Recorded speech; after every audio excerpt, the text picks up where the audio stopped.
Hello, everyone, and welcome back to another episode of HR Won't Like This, the podcast where you can talk about anything and everything you want without HR breathing down your neck.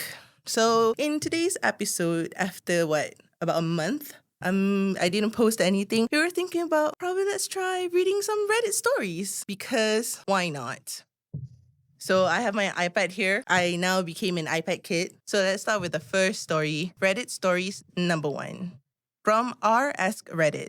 Title: Human Resource Employers. What are your best HR nightmare stories? My friend was doing hiring for a staffing agency during college. A guy who went to high school came in looking for a job. He told the candidate that he had 2 jobs. Okay, that's fine. Some people get 2 jobs because salary is kind of shitty. One paid 10 an hour and the other paid 11. The only thing was that the 11 an hour job requires a drug test. Is it normal to have a drug test in a work setting? I've never had a drug test before. Medical checkup, yeah. We knew him well enough to know that he liked smoking. So my friend reiterated the drug test failed rule. Wait, what smoking? Like a weed smoking? Or like can I even say weed? I don't think I can say weed. So my friend reiterated the drug test failed rule. Dude said he was good on Friday to take the test Monday. Come Monday, he took the drug test. Piss hot for weed, cocaine, amphetamines, and other shit that gets out your system in 48 hours. Why do people do drugs on the job? Honestly, this is a topic that is quite close to heart. But okay, let's hear it from the comments. One comment from Munch_differences said, "Man, I'm almost scared we know the same person. This was a woman though." She got a new job knowing there was a drug test on her first day and she wouldn't be given a second chance if she didn't pass. The weekend before she starts, she wants to celebrate her new job. Smokes weed, does some shroom. What is shroom? Is it another high for getting high? A few 12 seconds later. amphetamines on top of it all. Goes in on Monday, fails, loses the job. And the most perplexing part was her explanation to us. We basically went in an argument of, you knew there was a test. Yes. And you knew all this stuff would fail you. Yeah. And you did want the job. Yeah. Why the hell do you do the stuff then? I wanted to celebrate my new job.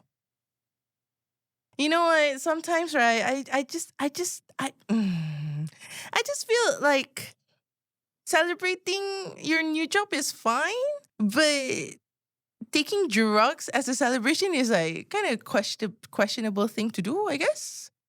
That's crazy. The next commenter says, Zeta_Alex. He tried the same method that keeps Mr. Burns alive from The Simpsons. In an earlier season, it explains that Mr. Burns has so many illnesses that they all block each other. If they would cure 1 to 2, he would die. But if none is getting cured, he'll be fine. Dude maybe thought if he takes as much as possible, they consider the test faulty because it shows everything. You know what, guys? I don't know what to say. Drugs, don't do drugs. Guys, don't do drugs. Drugs is like, I've never done drugs, and I'm not saying that I'm the best person to say this, but doing drugs really fucks with you a lot. And this is coming from an experience from a lot of my friends who used to do drugs, but that person is just telling me that it literally fries up your head. My goodness. Why, I still don't get it. I still don't understand this. You know, getting drunk is fine, I guess. But, okay, this is about, for me, if you do drugs or you do, I guess, take alcohol and whatnot, right? If you do it during your free time, it's fine. Whatever. But once you bring that to your work environment, girl, like, come on. You tried your best to come into a position to quote unquote change your life, right? But then you're doing all this stuff. Dang. I just hope this person never has a job so that they cannot buy any weed or any drugs for themselves. But I guess you can do it with anything to get some money and use that money to get you weed, cocaine. God. Let's go to the next story, the second story. From RS Reddit. What is your best HR nightmare stories? Not in HR, but my previous senior manager was renowned for sleeping with colleagues. And he was married with kids. I have a hot take. Before we even continue with the story, I have a hot take. If you have a significant other, do not go out your way to cheat on anybody.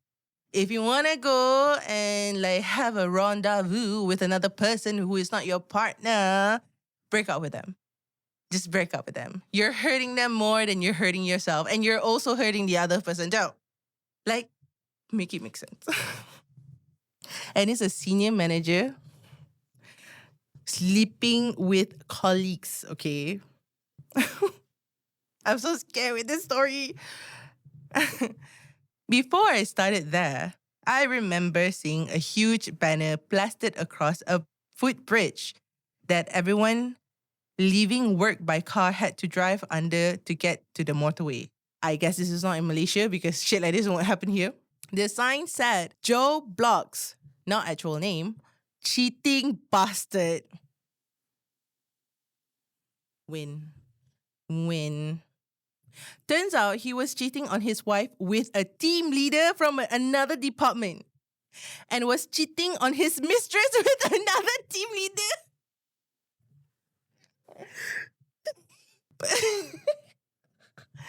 He was cheating on his mistress with another team leader from yet another department. He was cheating with a team leader on his wife. He was cheating with his mistress with another person. Is that it? Is that it? Or he was cheating with his mistress with another person.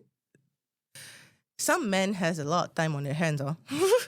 Both the team leaders found out about each other and had a massive fight in the reception of the building. By the time I started at the company, both of the team leaders were no longer working there. Hot take.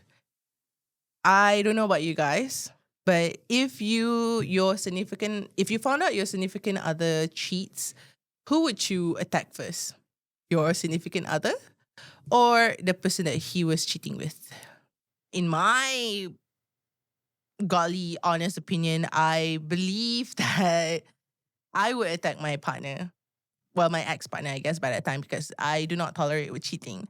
If you want to hang out and, when you're not in a relationship or if you're not married and you want to hoo-ha, before you with other people, fine lah, whatever lah. It's because you're single, that person is single. But if you knew that person you have a significant other and that person, yeah, I guess I cannot lah. Honestly, cheating is like something that you can see how it like disturbed me to my core. A commenter said, from Tobias Mason Park. Oh, I see. They didn't have a problem when it was them having an affair with married men. But when it turns out he was dipping his pen into several bottles of company ink, that's when the mistresses had an issue? Seems a bit hypocritical. Kinda. Like, girl, you were dating a married man. Come on. Like, be better. I don't know, guys. What do you think about these two stories? One is taking drugs. Another one cheating on his wife with coworkers. Oh, another hot take. I do not date coworkers because I find it let me take myself back. I don't find it disgusting. I find it disturbing. Because like, I don't know, love is love, I guess. But like, it's kind of weird seeing your significant other all the time, all day. And then you go home, you see your significant other again all day, all night. It just felt like you don't have a life, I guess. But somebody here, please prove me wrong. because I would like to educate myself, I guess, about this. But that's my honest and humble opinion.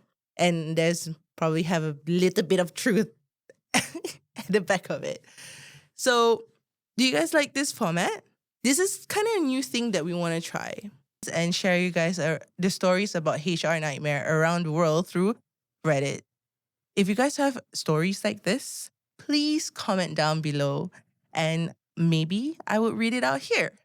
Well, thank you for listening to Spotify and thank you for watching on YouTube. Please follow our socials where we'll be linking down below. And I'll see you guys in the next one. Bye! This podcast is brought to you by SW Strategies, a regional public relations and public affairs firm with presence all across Southeast Asia.